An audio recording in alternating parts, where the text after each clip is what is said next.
La sécurité électrique dans les copropriétés est un sujet essentiel. Si un diagnostic est obligatoire pour les logements privatifs lors d'une vente ou d'une location, rien n'impose aujourd'hui un contrôle similaire pour les parties communes. Un sénateur a donc interrogé le gouvernement. Faut-il rendre ce diagnostic obligatoire pour renforcer la sécurité des immeubles? La réponse, publiée le 28 août 2025, est claire. Aucune nouvelle obligation n'est prévue. Aujourd'hui, aucune disposition du Code de la construction ne prévoit de diagnostic électrique pour les parties communes.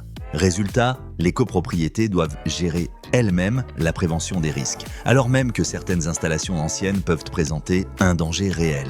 Mais le gouvernement rappelle que la loi Climat et Résilience de 2021 a déjà renforcé le dispositif existant. Elle a instauré le plan pluriannuel de travaux, le fameux PPPT, désormais obligatoire dans toutes les copropriétés. Ce plan recense les travaux nécessaires pour entretenir l'immeuble, en améliorer la performance énergétique et assurer la sécurité des occupants. Les risques électriques identifiés doivent y être inscrits et les copropriétaires devront voter les travaux correspondants lors des assemblées générales. Conséquence, le gouvernement estime qu'un diagnostic électrique séparé n'est pas nécessaire car le PPPT couvre déjà cet aspect. En pratique, pas de diagnostic supplémentaire imposé, une responsabilité renforcée des copropriétaires et des syndics. Et pour les notaires, l'obligation de vérifier l'existence et le contenu du PPPT lors des ventes en copropriété.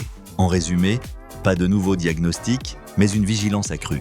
Le PPPT devient l'outil central de suivi de la sécurité et de l'entretien des immeubles, y compris pour les installations électriques. Une approche pragmatique qui vise à responsabiliser la gestion des copropriétés plutôt qu'à multiplier les obligations administratives.